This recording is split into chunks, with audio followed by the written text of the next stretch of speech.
pergunta é se existe a possibilidade dele receber fora das regras o valor maior. Deve existir muito, mas tudo ilícito. Tá? Por quê? E eu estou falando em relação às regras atuais. Tem regras de transição que pode mudar o que eu responder aqui. Por quê? Um dos limites, já adiantando o assunto, no RPPS tem 3 tetos possíveis. O teto maior, que é do 3711, que é o subsídio do ministro Supremo. O teto de remuneração do servidor no cargo efetivo, que delimita o valor do provento. E o teto do regime geral, que pode ser adotado para várias situações, dentre elas para efeito de contribuição do inativo, para caracterizar a questão da previdência complementar. Quando for o caso de teto no cargo, teto do servidor, da remuneração do servidor no cargo, que é diferente de teto, remuneração do cargo do servidor, vou repetir. Uma coisa é dizer remuneração do servidor no cargo.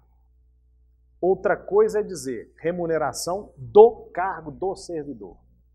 Qual que é a diferença? Remuneração do servidor no cargo, ele leva as vantagens pessoais. É dele naquele cargo. Remuneração do cargo dele é aquela prevista em lei. Normalmente é menor do que a remuneração do servidor no cargo. Tá? Então o que acontece? Vai que nesse exemplo que eu dei, ele tem no cargo efetivo, servidor no cargo, 2.000. E no Tribunal de Contas ganha 20. E ela aposenta no município e incorpora um tanto de coisas que é do Tribunal de Contas. E ele vai receber lá 16.000. O que passou de 2 está errado. Tá? É ilícito.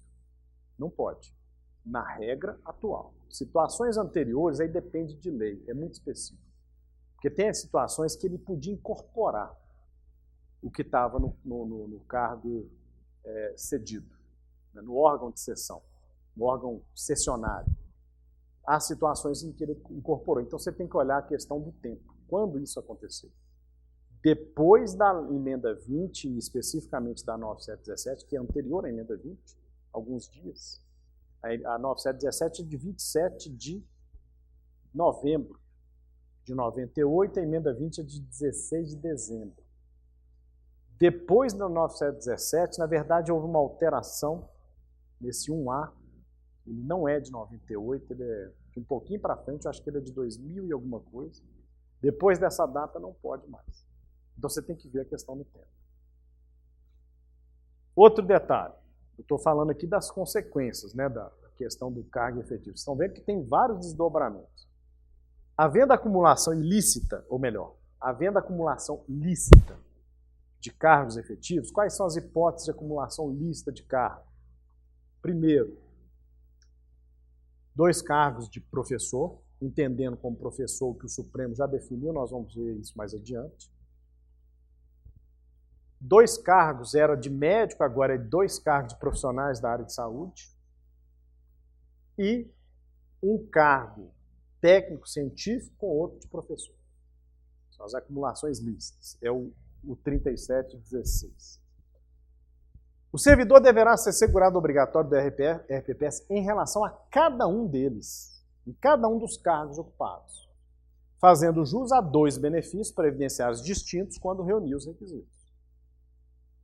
Vocês vão ver que quando eu falar de pensão, não sei se será eu ou outro professor, depois, acho que sou eu mesmo, não lembro, nós vamos ver que tem uma interferência nisso. Uma coisa é calcular de forma somada, outra coisa é calcular de forma distinta. Calculando de forma distinta, o valor é melhor para o pensionista. Calculando de forma somada, o valor é menor para o pensionista. Tá? Mas, havendo acumulação, são 2 vínculos distintos. Há casos, na regra de transição, o colega falou ali, que podem haver até 3 vínculos. Chegamos lá. Bom, a lei da unidade federada deve prever as hipóteses em que o servidor titular de cargo efetivo permanece vinculado ao RPPS, mesmo não exercendo as funções do cargo. Exemplo, o servidor é cedido com ou sem ônus para o cessionário a órgão ou entidade da administração direta ou indireta de quaisquer dos centros federativos. E eu digo o seguinte, quando a lei for omissa, nesse caso, é importante que os gestores façam constar isso no termo de cessão. No instrumento de cessão publicado tem que constar as obrigações do cedente e do cessionário, para não ter erro. O servidor fica licenciado por qualquer das modalidades, inclusive para tratamento de interesse particular, durante o afastamento do cargo para exercício de mandato eletivo em qualquer dos entes federativos e durante o afastamento do país por cessão ou licenciamento com remuneração. Tem que haver definição com relação a isso. No ato, no instrumento que houver essa cessão. Bom, passando para um outro assunto, que é a questão do estágio probatório. O servidor em estágio probatório deverá se reger pelo regime estatutário para fins administrativos e pelo regime próprio para fins previdenciários. Faça a ressalva da polêmica aí. Quem é esse servidor em estágio probatório? É o servidor titular de cargo efetivo ou é uma outra categoria? Veja, não existe a classificação aqui, ó, servidor em estágio probatório. Servidor em estágio probatório é nada mais, nada menos é do que um tipo de servidor de cargo efetivo que está em situação de estágio probatório, pleiteando uma estabilidade. Aí eu peço que vocês não confundam estabilidade com efetividade. Os requisitos para a estabilidade estão no artigo 41 da Constituição. Dentre eles, ser titular de cargo efetivo, ter 3 anos de efetivo exercício nas funções do cargo e aprovação em avaliação especial de desempenho. O servidor sempre faz avaliação de desempenho ao longo da sua vinculação com a administração pública, mas nesse caso a avaliação especial, ela é dita especial por quê? É para vencer o estágio probatório. Então veja, ele é um servidor de cargo efetivo. Depois que ele venceu o estágio probatório, foi aprovado o estágio probatório, ele se torna um servidor estável. Aí está certo falar. O que é um servidor estável? São palavras próximas, né? Efetivo com estável, muita gente fala que é tudo igual, não. Efetividade é do cargo. Estabilidade é do servidor. Então, se eu perguntar assim, o servidor em estágio probatório e o servidor estável são titulares do RPPS? São. Os dois têm cargo efetivo, só que a diferença é que o estágio probatório tem menos garantias do que o estabilizado, que é o servidor estável. Quais são as garantias que o servidor estável tem? Ele tem garantias de permanência no serviço público, só podendo perder o cargo em algumas hipóteses. Quais são? Primeira hipótese de perda de um cargo para o servidor estável. Sentença judicial transitada em julgado. Ele pode perder o cargo por sentença judicial transitada em julgado. Em ordem judicial, já decidiu perder o cargo. Demissão. Né? Outra hipótese. Processo administrativo com ampla defesa e contraditório. Lá na Constituição só fala em ampla defesa. Então quer dizer que não tem contraditório? Não, o contraditório está lá no artigo 5º. Na verdade, é com o devido processo legal administrativo. Processo administrativo dentro do devido processo legal. Perde o cargo. É a autoexecutoriedade que tem a administração pública. Ela mesma pode determinar a perda do cargo, não precisa de ordem judicial. Autotutela. Qual outra hipótese? Não ter avaliação suficiente de desempenho. Falei que ele é submetido constantemente à avaliação? Não ter avaliação significa perda do carro. E uma quarta hipótese, que é o ajuste de questões orçamentárias relativas à lei de responsabilidade fiscal ao limite da despesa de pessoal. O servidor de carga efetiva, em última instância, vencidas algumas etapas, como dispensa de servidores de carga e comissão, até chegar nele, ele pode ser também exonerado para fins de adequação ao limite de gasto com o pessoal. Fora disso, ele tem a estabilidade. Então, não confundam as duas expressões, estabilidade com efetividade. Ok? O STF já pacificou o entendimento de que não há como o servidor se aposentar voluntariamente no curso do estágio probatório, pois se trata do complemento do processo legislativo. Só um dado aí de um julgado precedente, são vários, né? 1, 2, 3, 4 precedentes. Não há como se aposentar voluntariamente. Voluntariamente. Pode ter aposentadoria compulsória? Não é voluntária.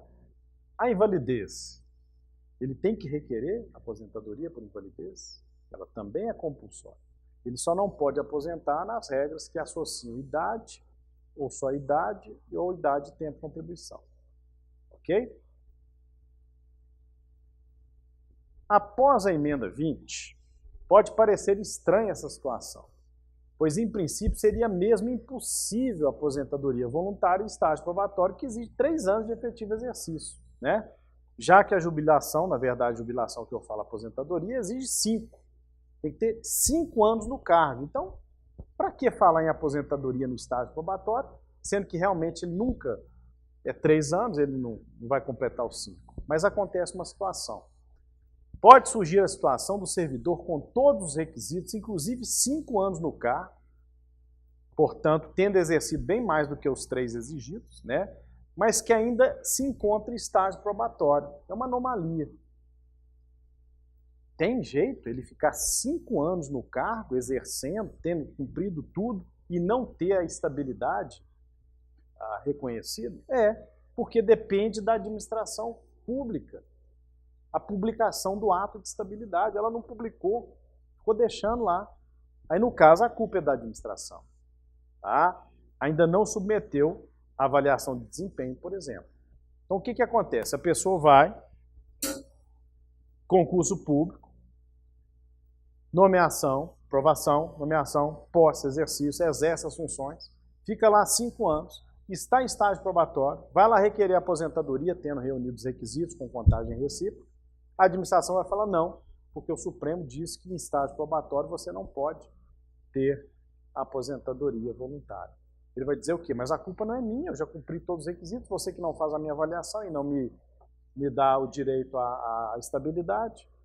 Aí ele vai ter que pleitear primeiro a estabilidade perante a própria administração ou o judiciário, para depois requerer a aposentadoria. E se houver erro da administração, consequências dela. Inclusive um possível dano moral aí no caso. Ok?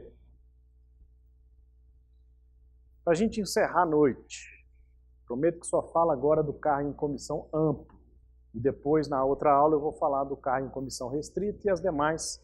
Eu estou aqui agora, só para você situar. Pergunta que o microfone vai... Isso, vamos lá. Professor, gostaria de saber se o senhor tem conhecimento de algum parecer jurídico que dê segurança, eu falo em caso pessoal, tá? Em relação a ter prestado por meio de convocação compulsória serviços para a justiça durante 30 dias e estou em estágio probatório. Eu gostaria de saber se tem um parecer que me dá uma segurança nesse sentido. Você é vinculado a município? Sim. Normalmente, o próprio estatuto já prevê as hipóteses em que você, exercendo outras funções, tem como efetivo exercício nas funções do cargo. Tá? Mas se a norma municipal não tiver essa relação, mas eu sei que se for Belo Horizonte tem, tá? Você pode encontrar na ON número 2.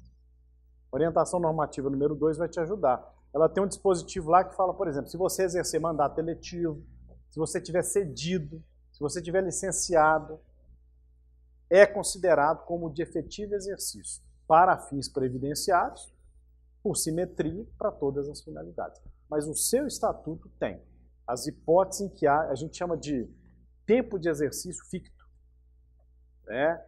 Que é ficto por lei.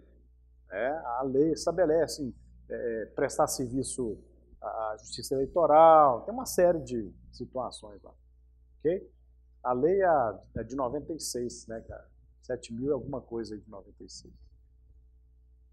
Então vamos lá, só para situar aqui, ó, já falei do efetivo, agora eu vou falar do em comissão amplo.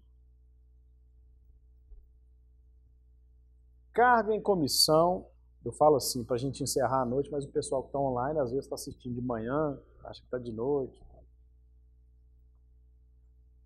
Cargo em comissão é uma estrutura da administração pública cujo provimento ocorre por livre nomeação e exoneração sem necessidade de concurso público. Vejam, anotem aí, cargo em comissão amplo, se te colocar.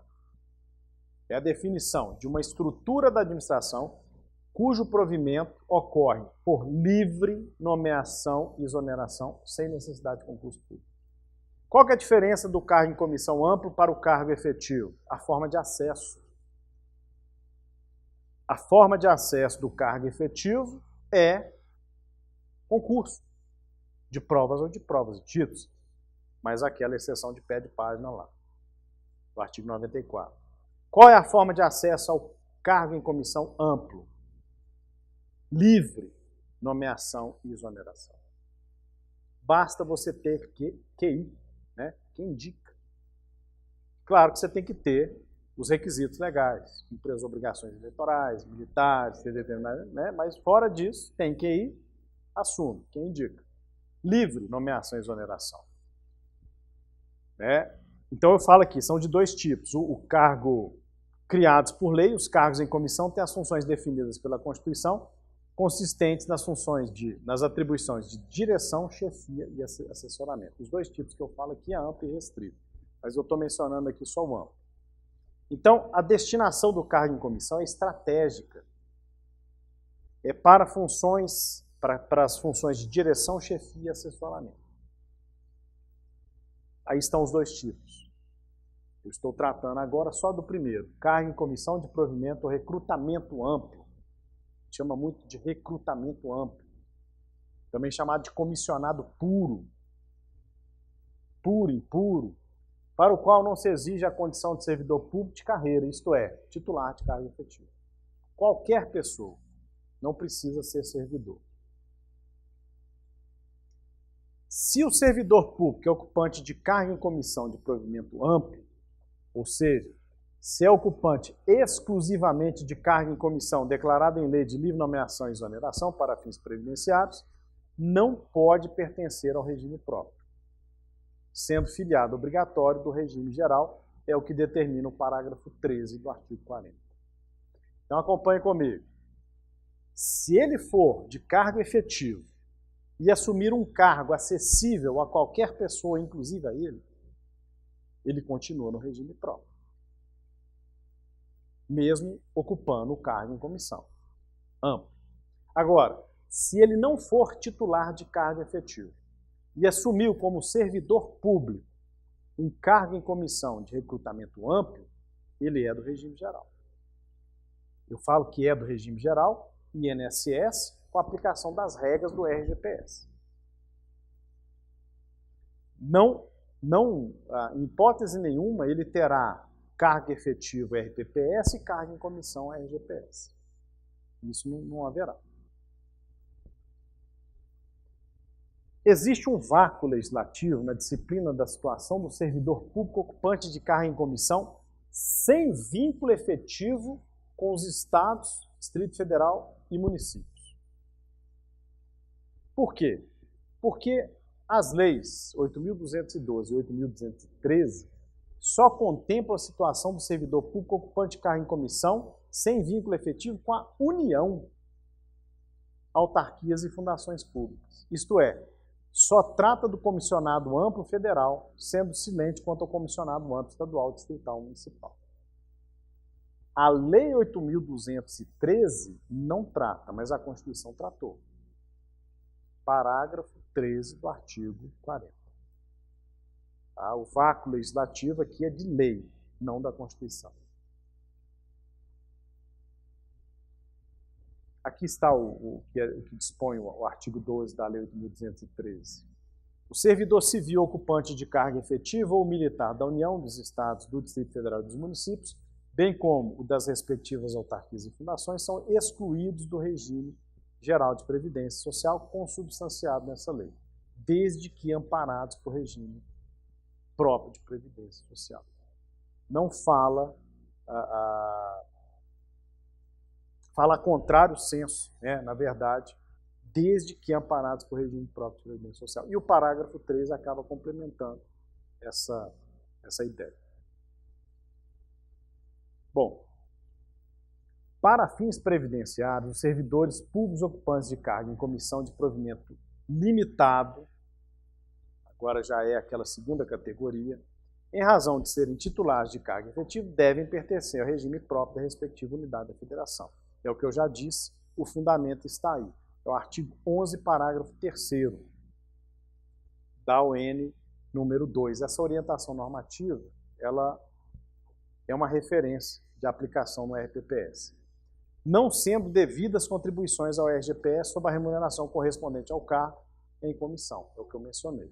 Ele é do RPPS por completo. Considerando que o parágrafo 13 do artigo 40 não é auto-aplicável, pois depende de regulamentação quanto às contribuições, por exemplo, a inclusão no RGPS de servidores públicos estaduais, distritais e municipais, ocupantes exclusivamente de cargo em comissão declarada em lei de livre nomeação e exoneração, depende de lei específica. E como não existe lei federal sobre o assunto, depende de lei da unidade da federação. O que eu quero dizer com isso aqui? Não havendo na Lei 8.212 e 8.213 a previsão para o servidor de recrutamento amplo dos estados, municípios e Distrito Federal como segurado do RGPS, tendo essa previsão sido feita somente no parágrafo 13 do artigo 40 da Constituição, as regras que vão definir essa questão têm que ser estabelecidas por lei de cada unidade da federação. A lei tem que dizer, a lei lá de Sabará, a lei do município de Belo Horizonte, a lei lá do município de Canela, né, tem que dizer, olha, estes servidores, cargo e comissão, serão submetidos ao regime geral, sendo-lhes aplicada a lei 8.212 e 8.213. Por quê? Senão vai ferir a autonomia do município, a autonomia do ente federal. E o que acontece na prática é que entendem que o parágrafo 3 do artigo 40 é auto-aplicável e não regulamenta essa matéria. Podem haver questionamentos. Tá? E por que pode haver questionamento? Imagina uma situação de uma pessoa que é segurado obrigatório comum, no regime geral, e passa a exercer um cargo em comissão amplo no município. Passa a exercer um cargo em comissão amplo no município. Ele, concomitantemente, exerce as duas atividades. Ele vai ter duas aposentadorias no regime geral? Não. Então, para ele é interessante manter um vínculo no regime geral e o outro no regime próprio. Então, ele vai questionar isso. Ele pode falar, não tem lei mandando eu ir lá para o regime geral, não. Então, você me vincula aqui. Já tem precedentes do Supremo entendendo que o RPPS só pode, isso é da Lei 9.717, só pode ter como segurados servidores titulares de cargo efetivo. Ele provavelmente, por esse caminho aqui, vai perder a demanda. Importante expor na lei da unidade federada que o segurado aposentado do RPPS que exerça ou venha exercer cargo em comissão de recrutamento amplo, cargo temporário, emprego público ou mandato eletivo, vincula-se obrigatoriamente ao regime geral de previdencial no que se refere a esses cargos, mantendo seu vínculo de aposentado no RPPS do cargo efetivo. porque senão vai ter o mesmo problema. E é importante, então, definir a questão. Essa orientação é do parágrafo 2º do artigo 11, né? E nessa situação, o servidor terá dois vínculos, um inativo junto ao RPPS, aposentado do RPPS, e outro ativo junto ao RGPS. Podendo se aposentar nesse último, se reunir os requisitos e, em consequência, poderá acumular os dois benefícios, porquanto oriundos de regimes distintos, se não houver unificação. O mesmo não ocorre em relação ao aposentado do RGPS que exerça ou venha exercer cargo em comissão de recrutamento amplo, cargo temporário, emprego público ou mandato eletivo, pois, em relação a esse, se vincula ao RGPS, contribuindo para a Seguridade Social, né, no caso federal, mas não pode obter outra aposentadoria. Ele não tem duas aposentadorias à conta do RGPS, já que não tem direito à prestação alguma da Previdência Social em decorrência do exercício dessa atividade, exceto salário, família e a reabilitação profissional quando empregado. É o artigo 18, parágrafo 12 da Lei 8.213. Resta ao interessado, então, pleitear judicialmente, se for mais vantajosa para ele, a desaposentação. É uma questão que nós vamos ver mais adiante.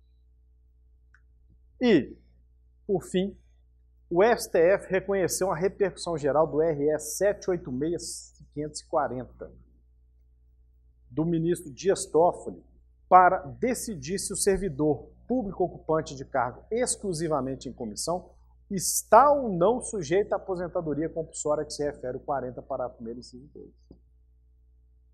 Eu vejo essa questão da seguinte forma.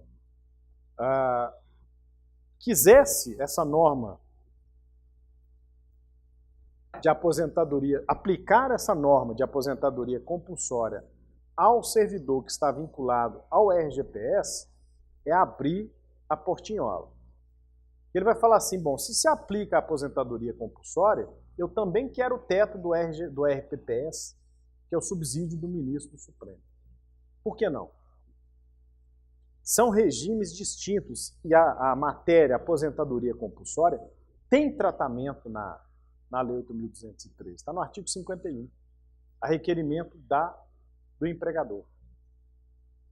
Tá? A repercussão está em aberto, ela não foi encerrada. Eu entendo que não é caso de se aplicar ao servidor ocupante exclusivamente cargo em comissão a hipótese do parágrafo 1º, inciso 2, artigo 40. Máxime por um outro motivo. Esses cargos, como eu disse lá atrás, eles são direcionados para chefia, direção e assessoramento. E, normalmente, essas pessoas acima de 70 anos têm uma experiência, né, muito forte para exercer esse tipo de atividade. Aposentá-los compulsoriamente, eu acho que vai ser um prejuízo à própria eficiência administrativa. Então, por dois motivos, eu entendo que eles não têm a eles não tem que se aplicar essa hipótese de aposentadoria compulsória, que nós vamos ver também mais adiante com várias questões. Ok? Próxima aula nós vamos reiniciar a partir do cargo em comissão restrito, depois do temporário, e aí a gente vai falando as questões. Até a próxima.